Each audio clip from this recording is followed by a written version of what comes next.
The morning sun cast long golden shadows across the calm waters of Tawi-Tawi Anchorage on June 13, 1944, as the pride of the Imperial Japanese Navy prepared for what would soon become one of the most decisive naval engagements of the Pacific War. In this secluded harbor in the southwestern Philippines, the might of Japan's remaining carrier fleet lay at anchor.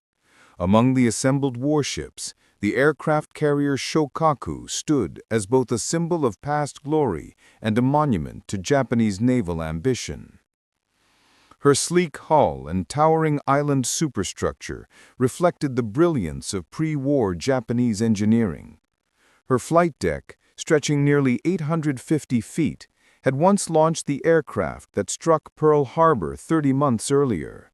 Now she was preparing for her final voyage, though neither her officers nor her 1,663-man crew could imagine that a single American submarine would soon determine their fate. 6 days later, Vice Admiral Jisaburo Ozawa, commanding the first mobile fleet, stood on the bridge of his flagship, Taiho, watching the last great concentration of Japanese naval power come alive. Around him, a majestic armada stirred.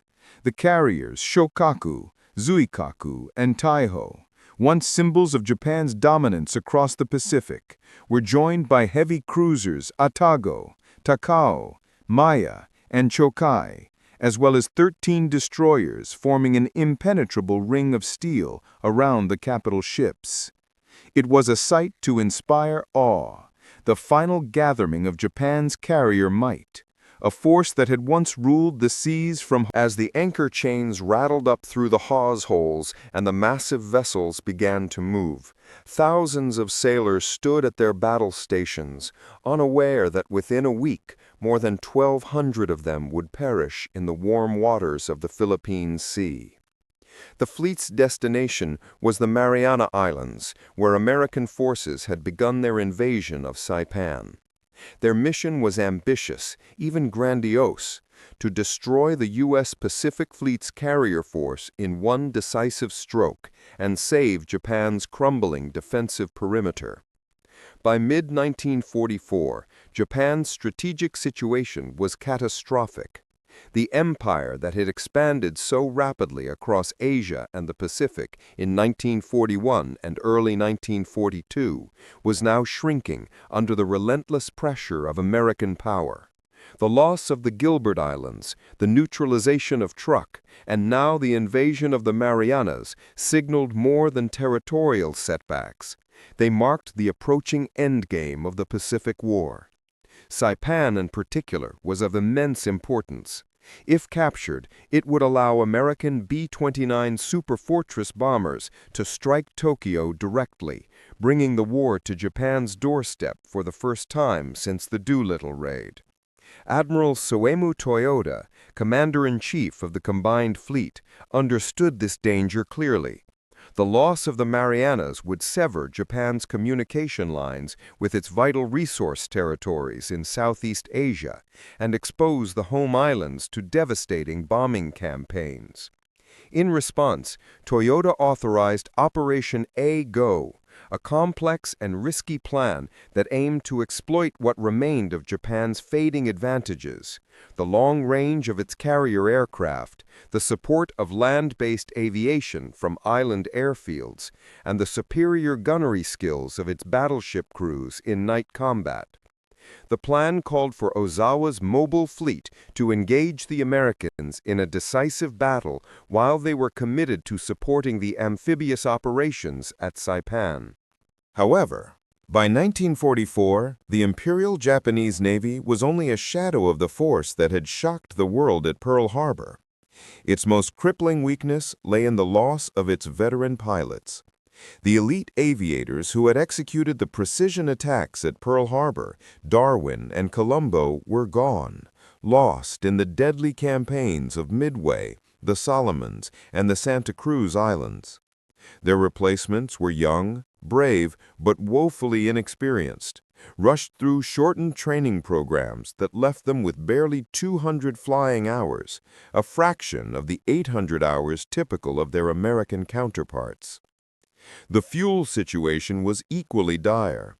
American submarines had devastated Japan's merchant fleet, cutting off the transport of refined oil from the East Indies. As a result, Ozawa's fleet was forced to operate on unrefined Terracon crude oil pumped directly from Borneo's wells.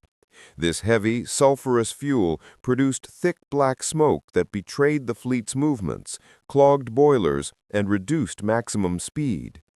Below decks, engine room crews toiled in hellish conditions, breathing toxic fumes in temperatures that often exceeded 120 degrees F.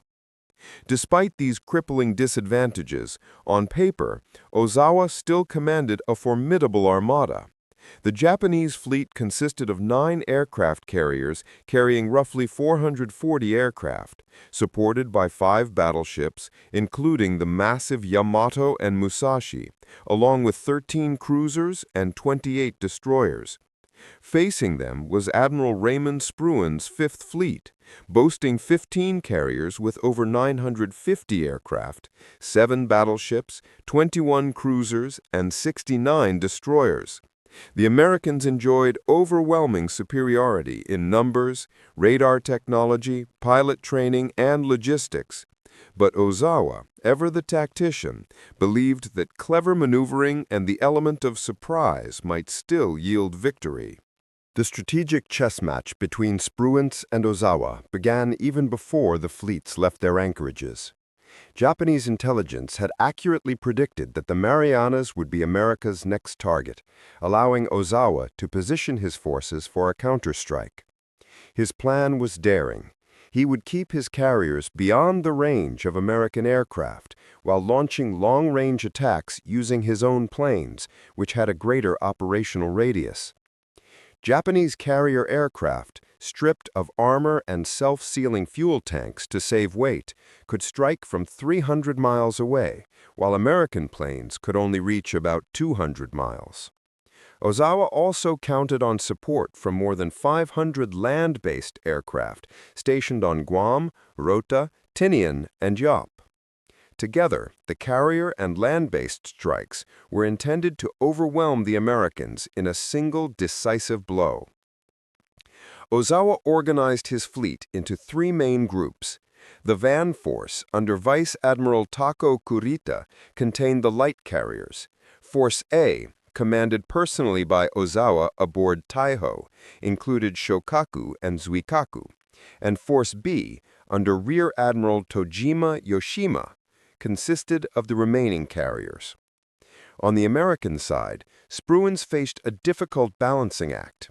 His primary mission was to protect the Saipan invasion force, but he also had orders to destroy the Japanese fleet if the opportunity presented itself. Reports from coast watchers and intelligence intercepts confirmed that a major Japanese force was approaching. However, the key to Japan's coming disaster would come not from one of Lockwood's planned patrols, but from a submarine that happened to be in the right place at the right time. The USS Cavala, SS-244, on her maiden war patrol, was about to make history. Commanded by Lieutenant Commander